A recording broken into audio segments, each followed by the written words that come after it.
Aspetta, mi metta lenta perché non vedo buono. Questo numero è talmente piccolino. E allora il numero è 800 900 800. Aspetta, ne ho c'è due zeri ci uncio io. Stia attento perché questi 2 zeri li paga lei. Minchia, se ne accugivo. Attenzione, per fare un contratto prema 1. Per guasti. Per reclame. Zitto, prema 2. Se non ha pagato la bolletta, prema 3. Per parlare con un nostro operatore, etta sangu. Attendere prego. Attendere prego. Attendere prego. Pronto, sono Esmeralda. In cosa posso esserle utile? Buongiorno, chiamo da Mallazzo, in provincia di Messina. Mi dica, prego. Ah, 15 giorni che ci sono un branco di canne tutti seri sotto a me baccone. Sì? Che baiano come i diavoli. Sì? Pensi che mi affacciai pure baccone? Sì? Per farle scappare. E da quanto sono grosse mi parevano tante leone. Mamma mia! Cazzo, ne sente, arrivano i bastardi. Sì, sento. E sente? Certo.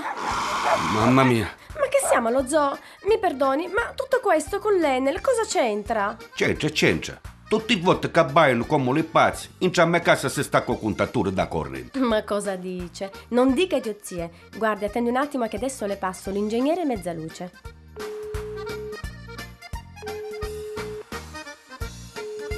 Pronto Mezzaluce, mi dica? Buongiorno, sempre osso. Io chi? Io parlai poco fa un suo collega che hai un grosso problema io da me casa. Quale? Sta impazzendo. Bau. Minchia, c'è un branco di cani. Bau. Tutti i seri sotto me baccone. Bau. Cominciano a baiare come li diavoli. Oh, non me lo dica. Il suo collega è testimone. Basta, fino adesso abbiamo scherzato, ma che cosa c'entra l'Enel? Come cosa c'entra? C'entra. Ma va. Ma credere, fino a che sono due che abbaiano. Bau. Dici non succede niente perché c'è tensione di corrente, tipo che si abbassa corrente. Va che abbaiano tutti. Minchia, ma quando cominciano a baiare tutti. Vuoi vedere?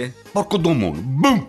Minchia, sta con tutte cose. Addirittura la ciavolta bruciare pure un frigorifero. Ma la smetta. Non lo so che chi è. Lo so, caro amico, cos'è? Che certe persone dal manicomio la vissero annascere completamente. Minchia, mi piglia pure per pazzo. Certo. Scusi, Prego. lei ha presente quello che è successo a Caronia? No. Bravo. Grazie. Che è peggio. Appunto. Appena sti bastardi abbaiano, si stacco contatore. Si stacco E contatore. per sti cannazzi che ballano, s'addomono e sta studio. S'addomono e sta studio. Ma capevo. Ciao, sta luce, bau.